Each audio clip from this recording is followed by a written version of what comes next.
Hey guys, it's Ravenhawk6910 reporting once again. In this video, we're going to take a look at a rather unique brass diesel-electric locomotive by Overland Models.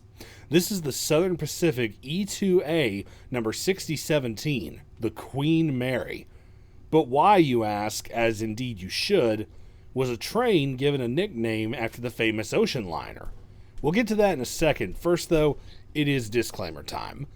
The pros and cons in this video are not representations of my personal opinion. They attempt to be objective in nature and as such are either community opinions or facts about the models that I can represent on camera, so please don't assume anything in this video is my personal opinion unless I state so otherwise.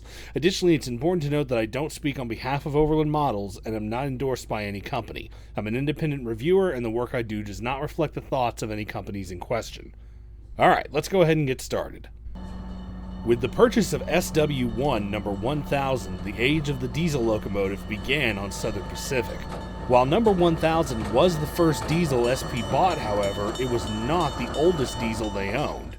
By sheer fate, that honor belonged to an EMC E2A built in November of 1937 for the City of San Francisco passenger train, which was a joint venture between Union Pacific, Chicago and Northwestern, and Southern Pacific. SF1, as it was originally known, was part of a 3-unit ABB consist for the train. Because the train departed from the Oakland Pier, all departures were listed as sailing times, which would explain one reason why SF1 earned the nickname of the Queen Mary, which it wore for its entire life. In 1948, the joint operation of the train was discontinued, and the equipment was split between the three railroads. SF1 was transferred to the Southern Pacific at that time, along with 2 E7B units. They were all renumbered to SP's roster as 6011A, 6011B, and 6011C, and were all painted in SP's daylight livery. The units were renumbered again in 1949 to 6017, 5916, and 5917 respectively. 6017 would continue working on SP passenger trains until 1953, when it was rebuilt from an E2 to a more modern E7. By this point, any parts of its original appearance were lost, and the 6017 would finally be retired in July of 1966 when it was traded to EMD for newer locomotives. Fortunately, like many classic diesel locomotives lost to time, the Queen Mary lives on in the model railroad world. According to BrassTrains.com's online brass guide, Agen Precision Manufacturing produced 70 models of the 6017 for Overland Models in 1990, with an original MSRP of $336. All of the models were delivered for DC-only operations, but thankfully I can run one DC unit on my Digitrax system, so I can still run the Queen Mary for all of you, even without a decoder inside.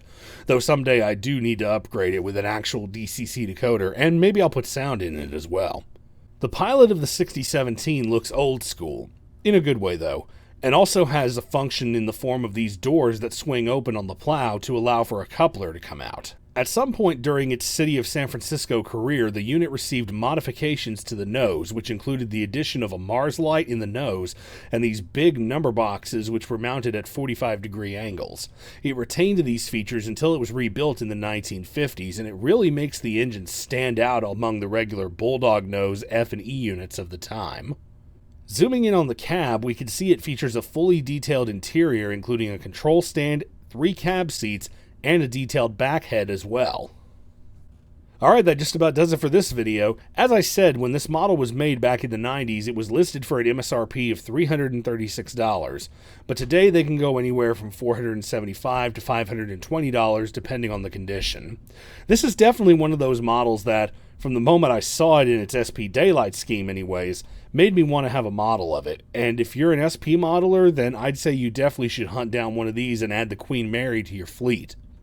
Anyway, that's it for now. Thank you guys so much for watching. Please leave a like and don't forget to subscribe to the channel if you're new here and want to see more model train videos. Until next time, this is Ravenhawk6910, signing off.